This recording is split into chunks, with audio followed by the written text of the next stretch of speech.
Hey Bloomington, it's Mayor Kerry, and I am out at Hopewell. With me, David Hittle, I'm the Director of the Planning and Transportation Department for the city. And exciting things are happening here at Hopewell, and we're here today to share all about that. A lot of people may not know a whole lot about the Hopewell project, might have heard of it, but aren't following it that closely. Can you guys just give us a quick summary of what Hopewell is, what the project is about, and why it's important? Hopewell has been the dream of Bloomington for a long time. This is our former hospital site, and the city purchased this land under the last administration, and we have been working to get a great project together, including housing and hopefully the headquarters of our new police station. Hopewell itself is about 24 acres. That's the entire former hospital campus. What we're really focused on right now is about 5+ acres, what we're calling Hopewell South. And it's going to be developed as a planned unit development, and that's a special zoning district to accommodate ideas that aren't really allowed by right by our zoning ordinance. And so it's going to be creating really innovative housing, some things we haven't seen in Bloomington before, and it's going to match housing needs with housing supply. Right now, we have a lot of 3-bedroom, 2-bath houses. It's kind of the basic housing stock here in Bloomington. But demographically, our households have changed a lot, whereas 2/3 to 3/4 of all households have 1 or 2 people in them. So here in Hopewell South, we're going to try to match that with actual housing. And more modest-sized housing is important because, of course, it creates some natural affordability. And that can happen without a lot of government strings attached. It can happen very naturally. And so when we move to zoning, hopefully in the future, that accommodates what our people really need, it makes a Bloomington that welcomes all. People want smaller houses. People don't need big yards. I think we're learning that across generations now. And so what we're going to be providing here is going to be matching that desire as well. Give us just a general idea. What kind of houses can people expect at Hopewell? What will they look like? How big will they be? And what price ranges should people expect? There's going to be a lot of opportunities for different kinds of housing, everything from really small cottages, we're talking just a few hundred square feet, but fully functioning bathroom, kitchen, sleeping area, all the way up to pretty large houses, and then even up to 4-unit small apartment buildings. And then you're going to have on a single lot a house, an ADU, maybe even more than one ADU.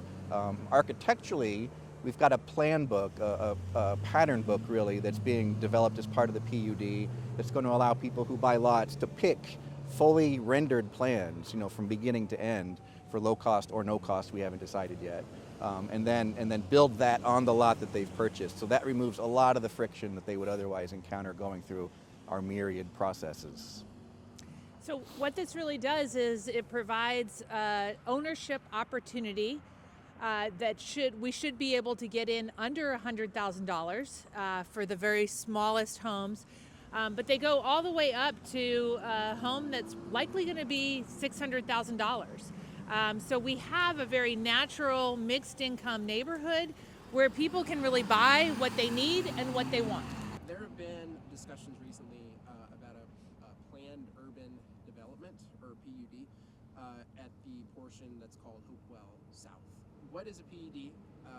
How does it work? And what goal does it try to accomplish? A planned unit development, a PUD, is a special zoning categorization for ideas that aren't met easily by the zoning ordinance. We're going to be trying some new development elements that don't necessarily match with the zoning ordinance in terms of street configuration. We're going to have smaller and thinner streets to allow for more housing development.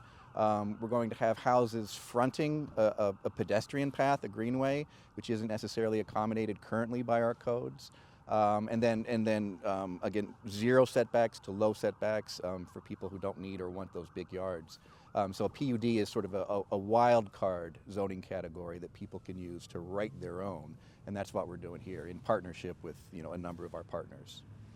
And the goal really in the Hopewell neighborhood is to create a neighborhood that really feels welcoming, that houses are close to the sidewalk, where neighbors are greeting one another, And the combination of factors that we wanted to have at play here in Hopewell simply couldn't work in our existing zoning.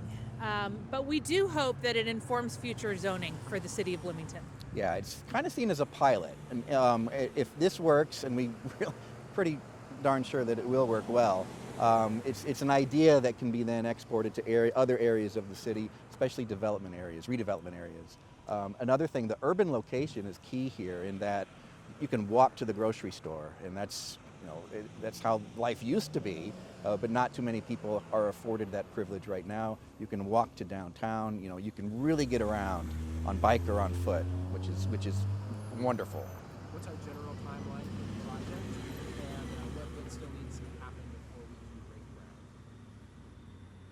So the general timeline for the project, we've already had our first Plan Commission hearing.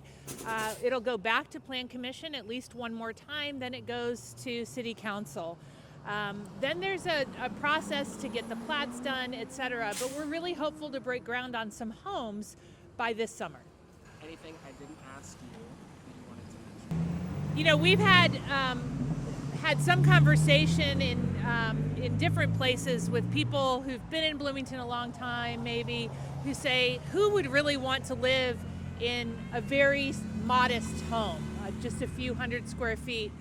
And as I travel through my traveling town halls, just through streets of Bloomington, and talk to people who are working here but can't afford to live here, there's a lot of appetite for this.